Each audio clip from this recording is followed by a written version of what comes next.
presented by Maithili Gaurav. बोला बोला बाबा बैद्यनाथ की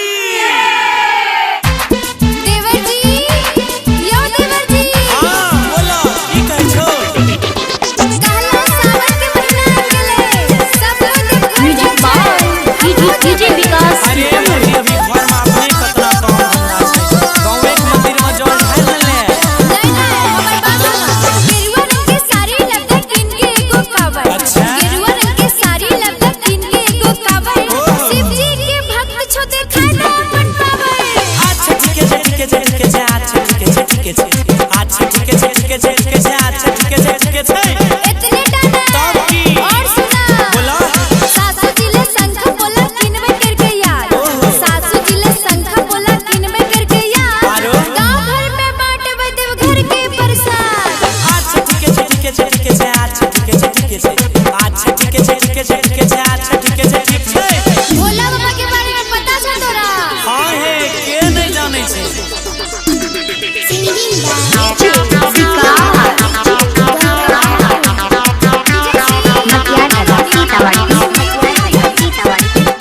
बोल बम के नारा देबे मिल जते फल। जय हो। बोल बम के नारा देबे मिल जते फल।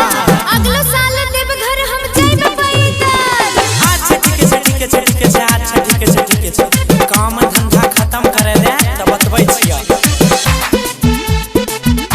अरे भौजी यहीं से जे मांगे छ मांग न ले बाबा के सगरे के होय छै अच्छा न जुगाड़ लगबै छियै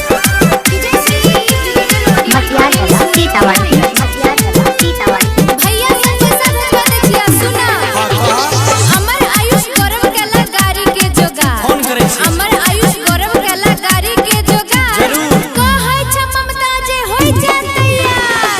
अच्छा भौजी चला चला चला देवा घर अच्छा ठीक है चला बाबा के दर्शन होय जे हाँ ई ने भेलै बोला बोल बम। बोल बा